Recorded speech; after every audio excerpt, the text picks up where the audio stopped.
help me change the future. It may look like a giant skunk is pleading with a hooded walrus, but what you're actually seeing is a rendition of Charles Dickens' 1843 classic, A Christmas Carol. Or, to give it its full title, Christmas Carol, in prose, being a ghost story of Christmas, by Charles Dickens. There have been dozens of adaptations since this book was first released. Barbie has been Scrooge, Donald Duck has been Scrooge, Fraser has been Scrooge. The story has been retold by Blackadder and The Simpsons. Even epic rap battles of history has had Ebenezer Scrooge face off Donald Trump. Humbug! Your raps don't unnerve me, they're atrocious! What frightens me the most is your gross ghost proboscis! And this year, the BBC have commissioned a new version of the classic, written by the creator of Peaky Blinders, Stephen Knight. And it's not just about Christmas, it's about the way human beings are with each other. Yet ask anybody what their favourite adaptation is, and they'll say... Muppets. The Muppet Christmas Carol. The Muppets Christmas Carol. The Muppet Christmas Carol. Muppets. Hands down, Muppets Christmas Carol. Oh, Scrooged.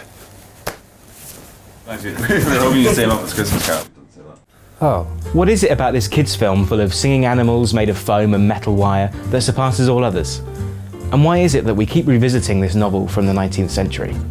Hey, wait a second, you're not Charles Dickens. I am too. No, a blue furry Charles Dickens who hangs out with a rat. Absolutely. Though characters may change and certain plot points may differ, the bulk of the story remains consistent across all the adaptations.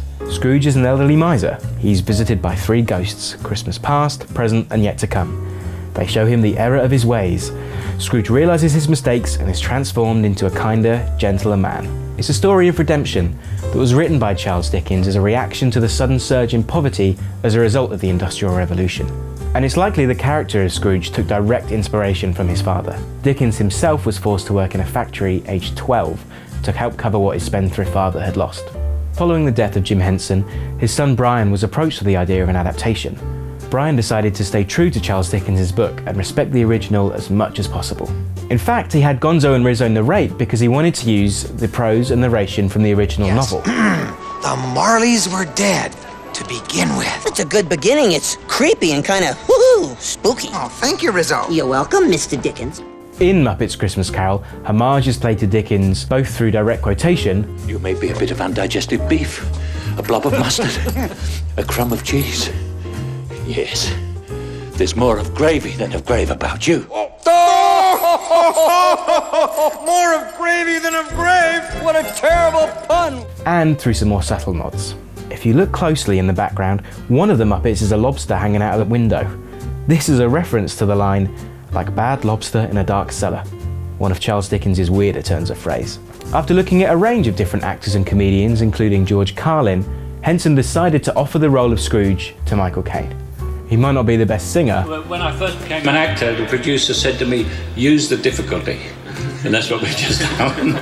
We've used the fact that I can't sing. But it's the conviction of his portrayal that leads to such an incredible performance. When asked about appearing as Scrooge in the film, he told The Guardian, "I'm going to play this movie like I'm working with the Royal Shakespeare Company. I will never wink, I will never do anything Muppety. I'm going to play Scrooge as if it is an utterly dramatic role and there are no puppets around me."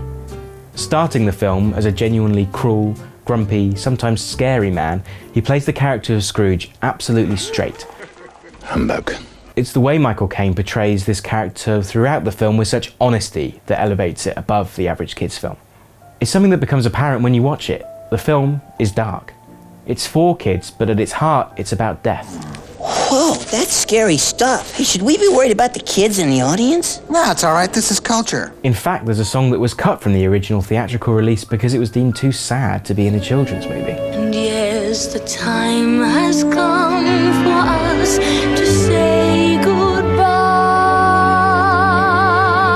It's also one of the few adaptations that shows how sick Tiny Tim was. Showing him cough during the Cratchit Christmas dinner is implying that he may have the whooping cough or pneumonia, which is a common illness at the time the novel is set.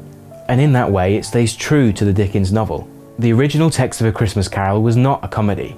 It was a cautionary tale of where a life of greed may lead. This is why the film appeals on such a universal level and persists as one of the best adaptations of the novel. Although it's masquerading as a kids' film, there's a very adult reality within that the Henson film doesn't shy away from. It's somber.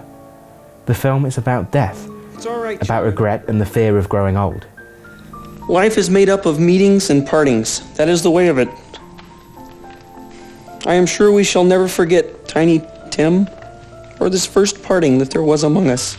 The Muppets show that understanding that everything is finite can be the difference between living out the rest of your life as a rich but old, miserable, lonely man, or taking the time to step back and see what's truly important about life.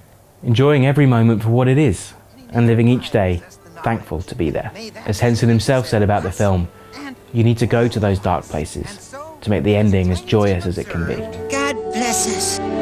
God bless us, everyone.